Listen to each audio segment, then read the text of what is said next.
Hi everyone, तो आपका रश्मि tricky classes में स्वागत है। रश्मि ट्रिकी क्लासेस को लाइक शेयर सब्सक्राइब करें और ऐसे वीडियो देखने के लिए हमारे चैनल को सब्सक्राइब करना। तो चलिए हम अपना हिंदी का क्वेश्चन देखते हैं।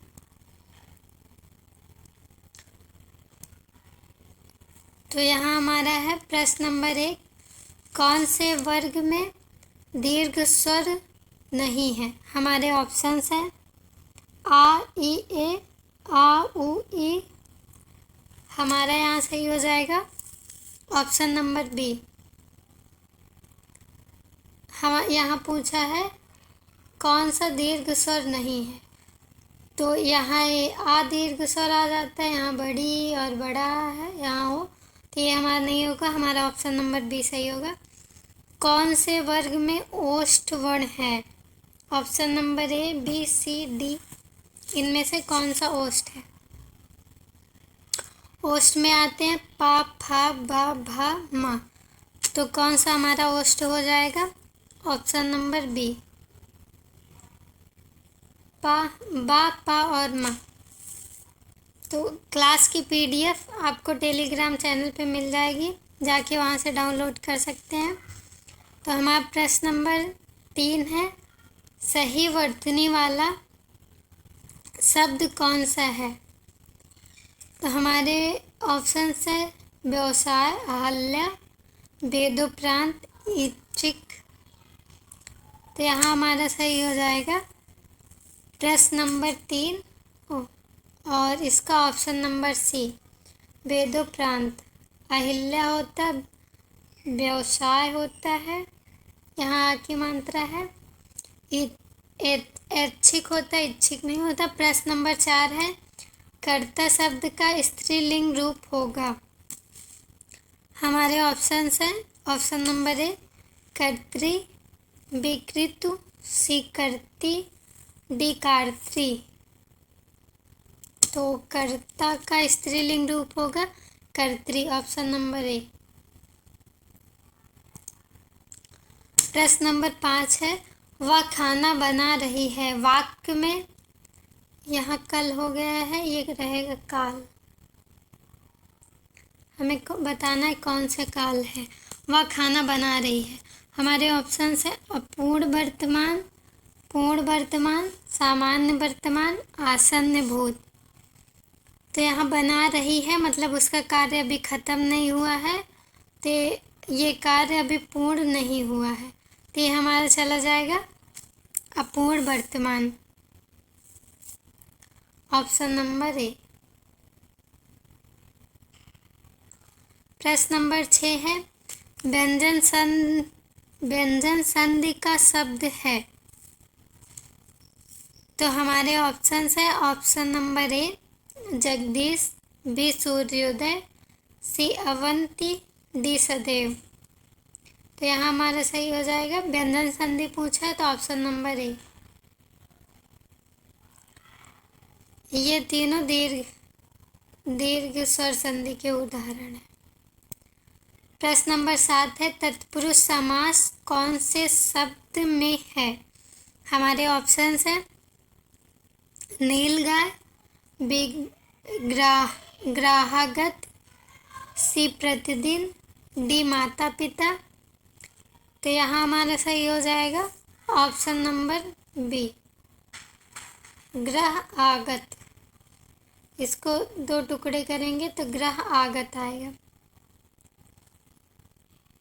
से ग्रह प्लस आगत, घर को आने वाला। तो यहाँ तत्पुरुष समास है, इसमें प्रति लगा है, अव्यय है, तो ये अव्ययी भाव समास, द्वंद्व समास। नीलगाय, गाय की विशेषता बताई जा रही है, तो वहाँ कर्मधार है। और हमारा प्रश्न नंबर 8 है, निम्नलिखित में से तद्भव शब्द कौन सा है। तो यहाँ ढूंढना है तद्भव शब्द। हमारे ऑप्शंस है कोयल, चंद्र, छात्र, सूचिका। तो हमारा तद्भव हो जाएगा ऑप्शन नंबर ए, कोयल। चंद्र चांद, छात्र मतलब पढ़ने वाले विद्यार्थी, सूचिका मतलब सुई। प्रश्न नंबर 9 है, निम्नलिखित में से तत्सम शब्द चुनिए। हमारे ऑप्शंस हैं, ऑप्शन नंबर ए अश्रु, बी ऊंचा, सी काजल, डी जेठ। तो यहाँ हमें इसमें तद्भव बताना था, यहाँ हमें तत्सम बताने। तो हमारा तत्सम हो जाएगा ऑप्शन नंबर ए। तत्सम में ऐसे शब्द आते हैं जो संस्कृत से डायरेक्ट हिंदी में आ गए, और तद्भव में ऐसे शब्द आते हैं जो संस्कृत से तो आए लेकिन हमारी बोलचाल वाली भाषा में ऐसे आसान से बना लिए गए हैं। तो अश्रु, वो आंसू का अश्रु बना है, तो ये तत्सम यही अश्रु होगा। प्रश्न नंबर 10 है, पर्वत शब्द का पर्यायवाची शब्द नहीं है।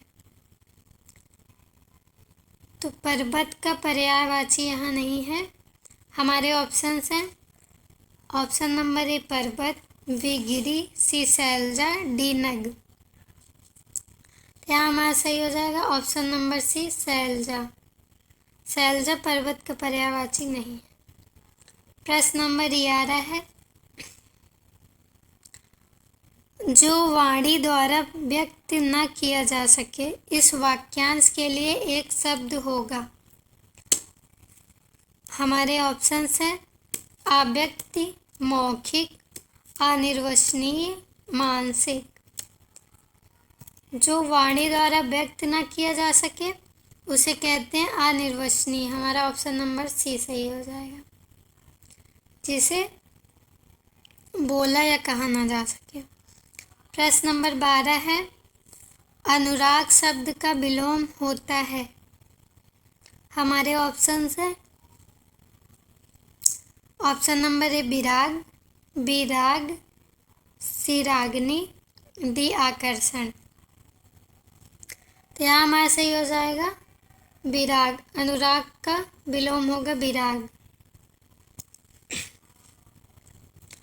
प्रश्न नंबर 13 है, निम्नलिखित में विशेषण शब्द चुनिए। तो यहाँ हमें विशेषण शब्द चुनने हैं।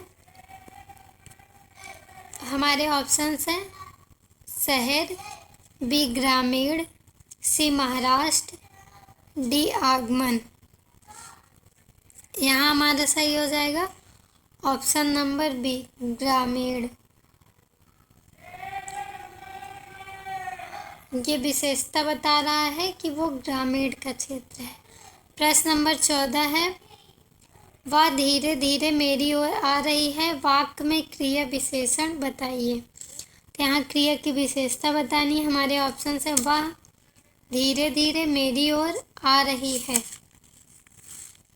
तो यहाँ हमारा सही हो जाएगा ऑप्शन नंबर बी धीरे धीरे। वह कैसे आ रही है मेरी ओर, धीरे धीरे आ रही है, वो उसकी क्रिया की विशेषता है। प्रश्न नंबर 15 है, बहुत प्रिय के लिए मुहावरा है। आँख से ओझल होना, बी आँखें चार होना, आँखों का तारा होना, डी आँखों में धूल झोंकना। तो यहाँ हमारा सही हो जाएगा बहुत प्रिय होना मतलब आँखों का तारा होना, ऑप्शन नंबर सी।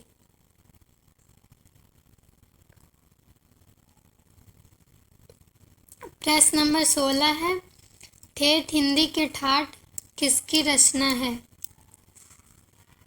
ऑप्शंस है, option number A Ayodhya Singh Upadhyay, B Kamleshwar, C Shivpujan Sahay, D Devki Nandan Khatri. ठेठ हिंदी के ठाठ अयोध्या सिंह उपाध्याय की है, ऑप्शन नंबर ए सही हो जाएगा।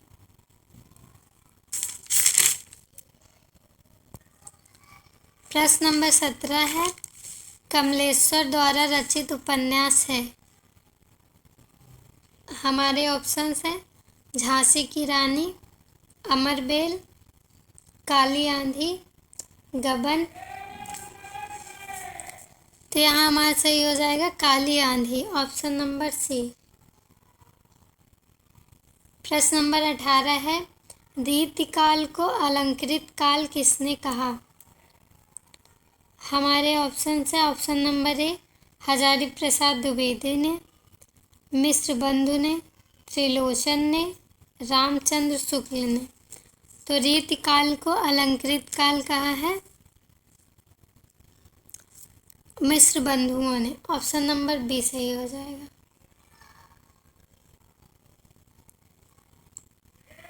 प्रश्न नंबर 19 है, रीति का अर्थ है। हमारे ऑप्शन हैं, ऑप्शन नंबर ए पद्धति, बी रीति रिवाज, सी सिद्धांत, डी अलंकार। तो यहाँ हमारा सही हो जाएगा पद्धति। रीति का अर्थ होता है पद्धति जो चली आ रही है, जो कि ना कि रीति रिवाज। गलती से भी रीति रिवाज नहीं लगाइएगा, इसका मतलब होता है पद्धति। प्रश्न नंबर 20 है, रीतिकाल का विभाजन कितने भागों में हुआ है? हमारे ऑप्शंस हैं, पहला है 5 भागों में, 4 भागों में, 2 भागों में और 3 भागों में। तो रीतिकाल का विभाजन हुआ है 3 भागों में। हमारा ऑप्शन नंबर डी सही हो जाएगा। और इसके कौन कौन से भाग हैं? रीतिबद्ध है, रीतिबद्ध और रीति सिद्ध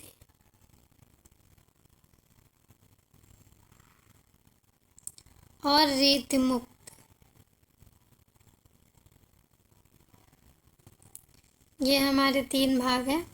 तो ये रहे हमारे कुछ हिंदी के प्रश्न जो हमने देखा। आगे आने वाली वीडियो के लिए सब्सक्राइब कर लीजिए चैनल को, और क्लास की जितनी भी क्लासेस हुई हैं उसकी PDF टेलीग्राम पे मिल जाएगी, और टेलीग्राम का लिंक डिस्क्रिप्शन में रहेगा, तो आप देख लीजिएगा PDF से अगर पढ़ना चाहते हो तो। फिर चलते हैं, फिर मिलेंगे अगली क्लास में। ये क्लासेस आपको 4 बजे मिल जाया करेंगी, तो चैनल पे ज़रूर एक बार विजिट करके चेक कर लीजिएगा कि क्लासेस अपलोड हुई है कि नहीं। तब तक के लिए नमस्कार, फिर मिलेंगे कल।